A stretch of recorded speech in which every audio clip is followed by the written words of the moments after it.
Tu m'as pas entendu? Un diplômé du lycée comme toi doit aussi avoir des problèmes d'audition. Mes enfants méritent de naître d'une femme bien meilleure. L'éducation n'a pas d'importance quand il s'agit d'amour. Mon mari avait l'habitude de dire avant que nous nous marions. Maintenant, il me rabaisse pour n'avoir qu'un diplôme d'études secondaires, disant qu'il va me quitter et épouser une femme avec un diplôme universitaire d'élite.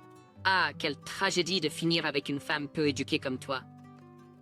Je suis vraiment malchanceuse. Avec ces mots amers de séparation, mon mari s'est enfui avec une femme diplômée d'université. Mon nom est Timmy. J'ai épousé Pierre, qui est 3 ans plus âgé que moi, à 25 ans, et j'aurai 27 ans cette année. Je travaille en tant qu'assistante administrative dans une société de négoce avec seulement un diplôme d'études secondaires. Nous nous sommes rencontrés grâce à une connaissance commune du lycée. Mon mari, contrairement à moi, est un élite. Il a obtenu son diplôme d'une prestigieuse université et travaille dans la vente pour une grande entreprise. Quand nous nous sommes rencontrés, je me sentais indigne de son attention. Mais il n'arrêtait pas de dire « ton diplôme n'a pas d'importance ». Je t'aime pour qui tu es. Alors je l'ai cru et nous nous sommes mariés. Malheureusement, il s'avère que c'était une erreur. Dès que nous nous sommes mariés, il est commun à me mépriser pour mon éducation, mon salaire. De son point de vue, une femme éduquée au lycée travaillant dans une petite société de négoce doit sembler inférieure. Mais c'est lui qui voulait m'épouser. Pendant notre période de fréquentation, il a senti mes insécurités et m'a rassuré avec des mots gentils. Cet homme est introuvable maintenant. Tu devrais vraiment trouver un nouvel emploi, Camille. Avoir une femme qui travaille pour une entreprise à faible salaire est embarrassant. Il me dit sans honte. Mais je ne veux pas travailler pour une entreprise exigeante en ce moment, car nous essayons de concevoir et j'aime aussi mon emploi et mon entreprise actuelle. Son regard froid me fait taire, ma voix diminuant progressivement. Il soupire comme s'il était agacé et se retire dans la chambre avant que je puisse dire quoi que ce soit d'autre. À autre posé, nous avions parlé de nos efforts stagnants pour concevoir à nouveau. Il avait raison. J'espérais une vraie discussion avec mon mari sur notre lutte pour avoir un bébé. Dès le début de notre mariage, j'ai toujours voulu des enfants et mon mari parlait même avec optimisme d'avoir 3 frères et sœurs. Mais tout cela n'était que des paroles au début de notre mariage et la réalité est qu'il n'y a pas de bébé en vue. J'ai subtilement fait comprendre à mon mari de commencer à penser à avoir des enfants. Mais il a évité la conversation en disant « Je ne veux pas élever un enfant né d'une diplômée du lycée.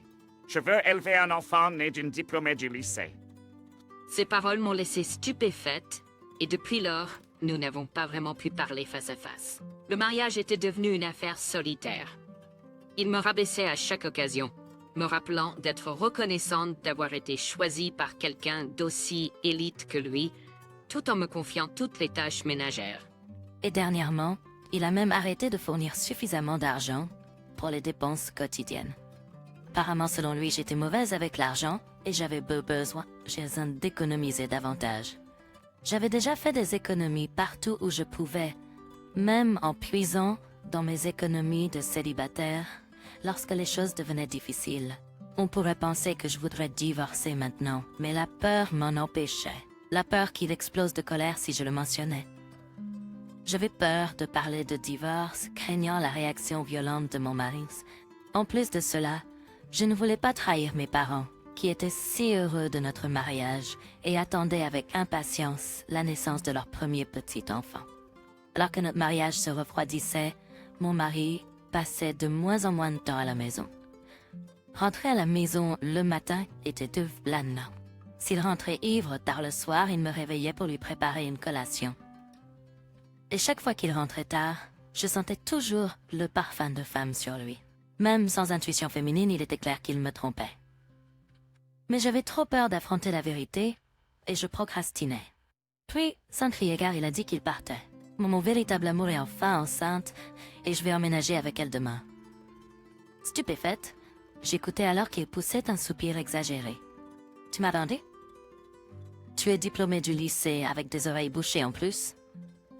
Mes gènes exceptionnels sont gaspillés avec toi. Il continua les deux choses que je n'avais même pas demandées. Il s'est avéré qu'il me trompait avec une jeune femme qui avait également obtenu son diplôme de la même prestigieuse université que lui. Il a dit qu'il me quittait pour elle parce qu'elle est maintenant enceinte. Elle commence tout juste sa carrière. Tu vois, prendre un congé maternité juste après avoir rejoint une entreprise affecterait sa carrière, puisque je suis un si bon parti. J'ai eu de nombreuses propositions de mariage de la part de mes patrons. Alors je me suis dit, pourquoi ne pas épouser quelqu'un pour le moment? Cette personne, pour le moment, c'était apparemment moi. Peut-être parce qu'il n'y a plus besoin de se cacher. Son visage avait l'air plus grotesque que je ne l'avais jamais vu. Tu travailles pour une petite entreprise de commerce, n'est-ce pas? Je pensais que c'est que tu pourrais avoir des contacts utiles ou quelque chose du genre. Tu n'as aucun contact précieux. Et tout ce que tu fais, c'est de me harceler pour avoir des enfants. Il me fixait intensément après avoir dit tout cela. Me voyant sans voix, il a grogné, s'est levé du canapé et a marmonné. Ah, quelle tragédie. Épouser quelqu'un d'aussi peu éduqué que toi. Quel gaspillage de mon précieux temps. Puis il est sorti par la porte d'entrée, sans même me jeter un regard. Je prends de profondes respirations en entendant mon mari verrouiller la porte d'entrée. Mes muscles tendus, serrés par son comportement autoritaire, commencent enfin à se détendre. Et je commence à transpirer froidement. Maintenant que je connais ses plans, il n'y a plus besoin d'hésiter. Je termine rapidement mon dîner ce jour-là. Je me verrouille dans ma chambre avant qu'il ne rentre à la maison. Le lendemain matin, je pars tôt pour le travail et je récupère les papiers de divorce en chemin. Mes mains tremblent de nervosité. J'arrive à déverrouiller la porte d'entrée. Voici Antis passe sainement les chaussures. Ses pantoufles préférées et le canapé qu'il aimait dans le salon ont également disparu. Je fouille la maison, craignant le pire. Et en effet, toutes ses affaires ont disparu. Je ne l'ai pas vu depuis qu'il est parti hier.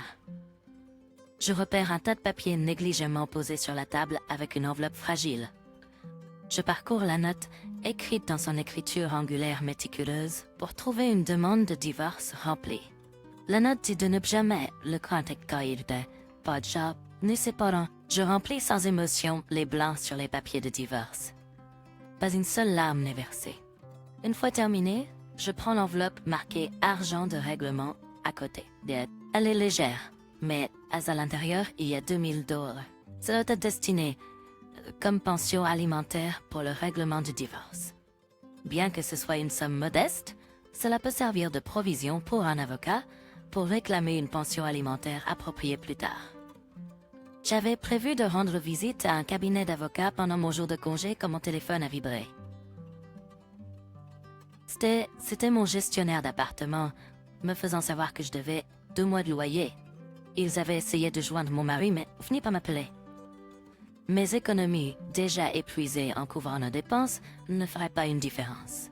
Alors je n'ai pas eu d'autre choix que d'utiliser les $2000 dans cette enveloppe. Au cabinet d'avocat, on m'a dit que ce serait difficile de réclamer plus d'argent. J'avais dépensé la plupart de l'argent que mon mari avait laissé en loyer. Apparemment, cela donne l'impression que j'avais accepté un règlement de divorce. J'avais aussi une responsabilité pour le loyer, car nous partageons une maison. Je me suis dit que mon mari savait que j'étais courte d'économie. Il a probablement laissé ces $2000 comme un moyen de se débarrasser de moi. Et je suis tombée droit dans son piège. Je ne pouvais pas survivre quand la plupart de mes revenus allaient au loyer, alors j'ai commencé à travailler pour des endroits moins chers. Finalement, je suis retournée chez mes parents après qu'ils ont appris mon divorce et m'ont encouragée à revenir. Ils ont insisté sur le fait que j'étais encore jeune et m'ont encouragée à trouver un autre partenaire, en disant qu'il n'était pas trop tard pour avoir des enfants. En rentrant chez moi, mes parents n'ont cessé de me rappeler que j'étais encore jeune, que je pouvais trouver quelqu'un si je recommençais à sortir avec des gens et que je n'étais pas trop vieille pour avoir des enfants. Je ressentais un sentiment de culpabilité d'avoir déçu mes parents avec le divorce. Tout en faisant le trajet pour aller travailler, maintenant un peu loin de chez moi, j'ai aussi recommencé à sortir avec des gens. J'ai rempli mon emploi du temps plus rapidement que prévu pour quelqu'un qui vient de divorcer. En partie parce que rester occupé m'a aidé à distraire mon esprit. Peut-être que je voulais écraser le cauchemar de mon précédent mariage avec une vie quotidienne épanouissante. Mes efforts ont porté leurs fruits plus tôt que je ne l'avais prévu. Dans les 2 ans suivant mon divorce, j'ai épousé à nouveau et donné naissance à une fille. Mon nouveau mari Pierre avait le même âge que moi et était également diplômé du lycée. Après le lycée, il a travaillé dans un garage automobile près de chez mes parents et nous nous sommes rencontrés lors d'une soirée célibataire locale. Pierre était initialement préoccupé par son niveau d'éducation, mais je l'ai assuré que je n'étais pas comme mon ex qui jugeait les gens en fonction de leur diplôme. Pierre, à son tour, ne m'a jamais regardé de haut à cause de mon passé. Il était toujours généreux et acceptant. Nous avons construit notre nouvelle maison près de mes parents et mes journées étaient remplies de parentalité et de travail. La vie était de couper-moi heureuse. Mes pensées pour mon ex-mari s'étaient depuis longtemps estompées dans l'oubli. Je suis tombée sur lui de manière inattendue environ 10 ans après notre divorce. J'assistais à une compétition de débats et de discours en espagnol avec ma fille. Est-ce toi, Camille? Un homme m'a appelé de derrière. Osant se retourner, bien qu'il ait vieilli, j'ai immédiatement reconnu le visage, un que je préférais ne pas avoir vu. À côté de mon ex se tenait un jeune garçon, à peu près du même âge que ma fille. Remarquant mon regard, mon ex-mari a dit avec un sourire indifférent, « C'est mon enfant avec Camille. Elle est aussi une élite, diplômée d'une université nationale. L'enfant a du potentiel et nous investissons beaucoup dans l'éducation des enfants doués. » Et nous investissons beaucoup dans l'éducation des enfants doués. Camille doit être la femme diplômée de l'université avec laquelle il s'est enfui. Il se permet de se vanter de l'intelligence de son propre enfant, peu importe mes sentiments. Alors que je laisse tranquillement passer, il jette rapidement un coup d'œil à ma fille. Et ton mari, lui aussi, est diplômé du lycée, n'est-ce pas? Je te connais? Ce qu'il dit est vrai, mais admettre que mon mari actuel est également diplômé du lycée risque de rendre ces insultes pires. Voulant éviter les ennuis, je ne confirme ni ne nie et essaie rapidement de quitter la scène avec ma fille. Non, je peux reconnaître le visage d'un enfant qui est diplômé du lycée. Ils ont l'air aussi stupides que n'importe qui d'autre, lol. Ces paroles insultantes, lancées contre moi-même en me bloquant le chemin, m'ont laissé stupéfaite. Devant mon enfant, il n'avait aucun scrupule à mépriser un autre enfant qu'il venait de rencontrer. Je n'arrivais pas à croire à quel point il était méchant. Bien que ma fille ne comprenne peut-être pas ce que signifie être diplômée du lycée, elle a probablement senti qu'on parlait mal d'elle. Voyant son visage se froisser comme si elle allait pleurer, je fixais sans peur mon ex. Pourriez-vous ne pas insulter les enfants? N'avez-vous pas honte en tant que père? Il balayait mon colère avec nonchalance. Et je dis juste la vérité. C'est présomptueux pour un diplômé du lycée de participer à un concours d'espagnol. Joue simplement dans le parc où tu appartiens. Lol. Ayant dit son morceau, mon ex-mari prend la main de son enfant et disparaît dans la foule. Alors qu'une profonde colère commence à bouillonner en moi, je remarque le visage anxieux de ma fille et je retiens mes émotions. Tout va bien, tu as beaucoup pratiqué. Si tu fais comme tu as pratiqué à la maison, tu gagneras à coup sûr. Maman te le garantit. Nos yeux se rencontrent et je lui parle doucement. Je dois l'espoir pour elle. Elle hoche la tête, digérant lentement mes paroles. Après m'être inscrite, je laisse ma fille et entre dans la zone des spectateurs. Maintenant, tout ce que je peux faire, c'est croire en ses capacités. Je prends une profonde respiration et j'attends que son concours commence. Y compris l'enfant de mon ex-mari, la plupart des jeunes concurrents étaient nerveux et ont bafouillé à travers leurs discours. Quant à ma fille, même sans partialité parentale, je pensais qu'elle était de loin la meilleure, livrant son discours en espagnol couramment et sans hésitation. Ma prédiction était exacte. Elle a remporté le concours de discours et de débat en espagnol. Tenant un grand bouquet et avec une médaille au du cou, nous quittons le lieu main dans la main. Ensuite, nous allons célébrer avec un steak. Camille, attends. Une voix forte me poursuit derrière. Je protège rapidement ma fille derrière moi et me retourne pour faire face à mon ex-mari. Ses yeux sont cernés de rouge, comme s'il avait pleuré. Jetant un coup d'œil derrière moi, la médaille de ma fille attire son regard et la regarde avec envie. Comment votre enfant peut-elle gagner la première place? Il n'y a aucun moyen qu'un enfant élevé par un diplômé du lycée puisse être aussi articulé. Il s'avère qu'il est contrarié parce que son propre enfant n'a pas gagné, tandis que ma fille a remporté le concours. Il délire, supposant que mon mari, ma fille et moi ne pouvons pas parler espagnol. Les gens qui quittent le lieu le regardent perplexes face à son explosion, mais il semble être inconscient. Où l'avez-vous inscrite? Ou avez-vous engagé un tuteur avec ce que vous gagnez à peine? Nous ne l'avons inscrite à aucun cours et nous n'avons pas engagé de tuteur. Je réponds simplement. Ses yeux s'élargissent d'incrédulité. Pas possible. Tu peux à peine parler espagnol toi-même. As-tu oublié mon travail? Son expression perplexe s'approfondit. Je travaille dans un bureau d'import-export où parler un peu espagnol rend le travail plus facile. En plus, mon grand-père vit en Espagne. J'ai été habituée à l'espagnol depuis que je suis petite. Ma fille l'a appris naturellement en parlant avec lui. Je caresse la tête de ma fille alors qu'elle se cache derrière moi. J'ai conversé en espagnol avec mon grand-père depuis que je me souviens. J'ai choisi ma profession parce qu'elle me permettait d'utiliser mes compétences en espagnol. Ma fille a commencé à parler espagnol naturellement parce que nous avons fait des appels vidéo avec son arrière-grand-père pour lui montrer comment elle grandit. Je ne l'ai jamais forcée à apprendre le Tsakotwali. Tout ce que mon mari et moi avons fait, c'est soutenir notre fille. Suivez votre passion et vous excelleriez, comme on dit. Ma fille a appris à converser avec son grand-père hispanophone sans avoir besoin d'un traducteur. Mon ex commence à trembler en écoutant mon explication. Son visage rougit profondément, bouillonnant d'humiliation. Perdre contre quelqu'un qu'il méprisait a dû être un coup plus important pour son ego qu'il ne l'avait anticipé. Je n'arrive pas à croire ça. Je vais me plaindre aux organisateurs. Mon enfant a été jugé injustement. Dans un accès de rage, mon ex-mari est retourné dans le lieu de l'événement, laissant notre enfant derrière lui. Oh, ne voulant pas laisser mon enfant seul, j'ai attendu silencieusement qu'il revienne. Bien sécurité l'a escorté hors du bâtiment, le tenant par les 2 bras. En serrant les dents, il était clair qu'il n'était pas ravi que ma fille ait gagné. Alors qu'il s'approchait de moi de manière agressive, une voix de femme l'a soudainement appelé. Pierre, quelle coïncidence de te rencontrer ici. Elle portait un tailleur impeccable et avait un badge d'événement autour de son cou. La colère de mon ex-mari s'est calmée alors que ses épaules se tendaient.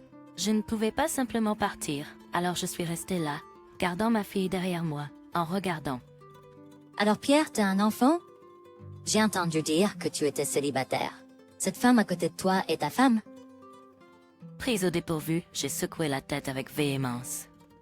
Non, c'est mon ex-mari. Oh, donc cet enfant est à toi et à Pierre?